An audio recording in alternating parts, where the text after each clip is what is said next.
Hello दोस्तों, स्वागत है आप सभी का हमारे इस चैनल पे। तो मैं आपको पढ़ा रहा हूँ बीए तृतीय वर्ष इतिहास का तृतीय प्रश्न पत्र, और इसमें मैं आपको अनसॉल्व्ड के सारे क्वेश्चन करा रहा हूँ जो कि वेरी शॉर्ट क्वेश्चन है। अभी मैं आपको वेरी शॉर्ट क्वेश्चन करा रहा हूँ इस चैनल पे।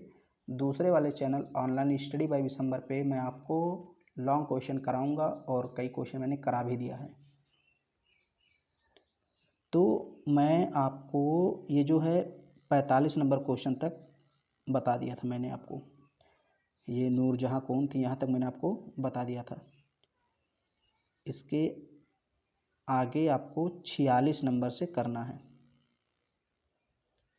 तो आज का पहला प्रश्न यानी टोटल देखें तो 46 नंबर का प्रश्न है, आर्य समाज क्या है। आर्य समाज एक हिंदू सुधार संगठन या फिर आंदोलन था। ओके, आप चाहे संगठन कहें चाहे आंदोलन कहें।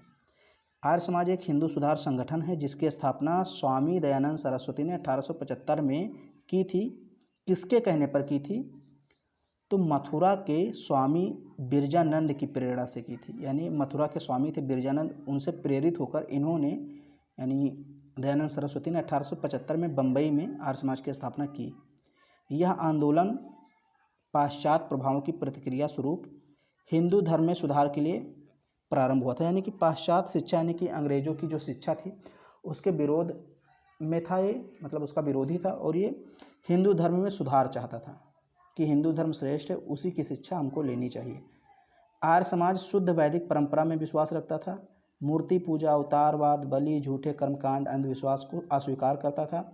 इसमें छुआछूत व जातिगत भेदभाव का विरोध था। यानी कि इस संगठन ने इन सब का विरोध किया। 47 नंबर का प्रश्न है, झरोखा दर्शन क्या है।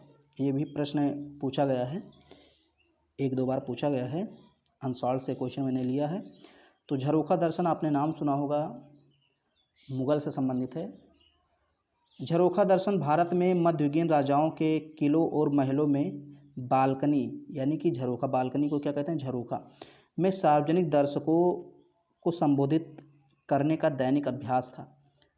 यह जनता के साथ आमने सामने संवाद करने का एक आवश्यक और सीधा तरीका था और मुगल सम्राटों द्वारा अपनाया जाने वाला एक अभ्यास था। इस प्रथा को मुगल बादशाह अकबर ने 16वीं शताब्दी में अपनाया था। बाद में अकबर के अनुयायियों ने इस प्रथा को जारी रखा, आगे बढ़ाया। देखिए, ये एक प्रथा थी, मतलब जनता से राजा महाराजा कभी कभी सीधे संवाद करते थे, सीधे। वैसे तो जनता को कोई सूचना देनी होती थी तो राजा महाराजा अपना संदेश या अपना दूत भेजते थे कि जाओ जनता को इसकी सूचना दे दो। लेकिन कभी कभी होता था कि राजा महाराजा खिड़की के माध्यम से, बालकनी, खिड़की या झरोखा कह लीजिए, अपने महलों में हैं और झरोखे के माध्यम से जनता को कोई संदेश देते थे, संबोधित करते थे, कोई उससे बात करते थे, संवाद करते थे। तो यही चीज़ झरोखा दर्शन कहलाता था। ओके, नीचे जनता रहती थी और झरोखे से राजा महाराजा, उनकी पत्नी रहती थी, कुछ संदेश देते थे, बातचीत होती थी। तो यही चीज़ झरोखा दर्शन था।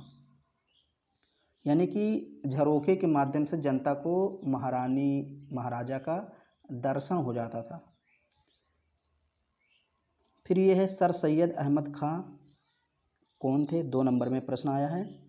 सर सैयद अहमद खां हिंदुस्तानी शिक्षक थे, नेता थे। इन्होंने भारतीय मुसलमानों के लिए आधुनिक शिक्षा की शुरुआत की। जो भारत में मुसलमान रहते थे उनके लिए आधुनिक शिक्षा की शुरुआत किसने की?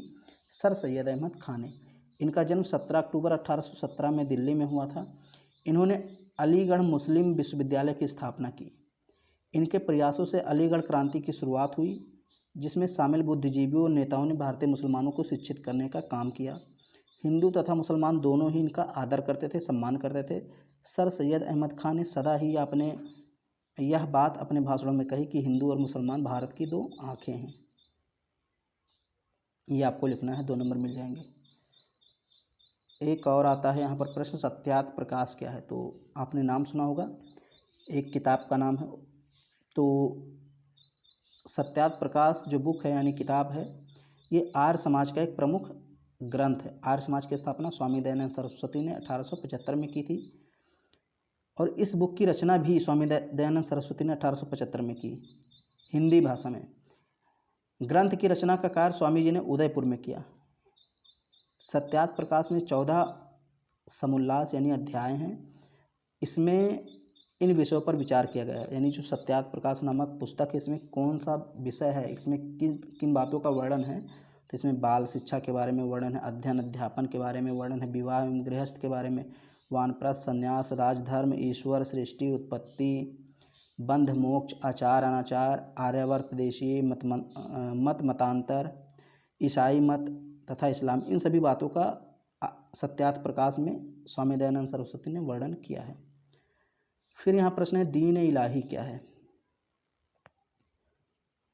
दीन इलाही नाम सुना होगा आपने, अगर सेकेंड ईयर में आपने मुगल काल पढ़ा था। तो दीन इलाही 1582 ईस्वी में मुगल सम्राट अकबर द्वारा चलाया गया एक समरूप धर्म था। वैसे कहा जाता है धर्म था, लेकिन वास्तव में धर्म नहीं था, वास्तव में एक आचार संहिता के रूप में था, जिसमें सभी धर्मों के मूल तत्वों को डाला गया। इसमें प्रमुखतः हिंदू एवं इस्लाम धर्म थे। इसके अलावा पारसी, जैन एवं ईसाई धर्म के मूल विचारों को भी सम्मिलित किया गया। इसकी दीक्षा केवल रविवार को दी जाती थी। इसमें मांसाहार निषेध था। इसमें कम उम्र की कन्याओं तथा वृद्ध स्त्रियों से, यहाँ वृद्ध नहीं, यहाँ होगा विधवा स्त्रियों से विवाह की मनाही थी। ओके, यहाँ विधवा होगा। तो ये जो दीन इलाही था, ये अकबर ने अपना एक नया कार्यक्रम चलाया था, एक नया धर्म आप कह सकते हैं थोड़े बहुत, लेकिन ज़्यादातर जो सही शब्द है इसके लिए वो है आचार संहिता। तो अकबर ने इस धर्म को चलाया, फिर इस आचार संहिता को चलाया था, और इसमें अकबर ने क्या किया था, सभी धर्मों के जो अच्छे अच्छे विचार हैं, चाहे हिंदू धर्म हो, इस्लाम धर्म हो, सिख, जैन, जो भी जितने पारसी धर्म हैं, सभी धर्मों के अच्छे विचारों को इसमें शामिल किया गया था। और उसने एक प्रकार से एक नया धर्म चलाया अकबर ने।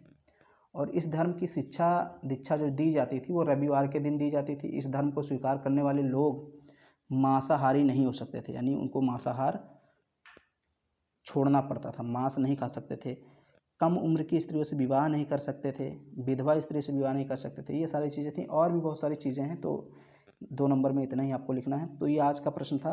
5 प्रश्न मैंने आपको करा दिए, 46 से लेकर 50 तक। उम्मीद करता हूँ ये वीडियो आपको पसंद आया होगा। तो इस वीडियो को लाइक कर दीजिए, शेयर कर दीजिए। चैनल पे पहली बार हैं, चैनल को सब्सक्राइब कर लीजिए।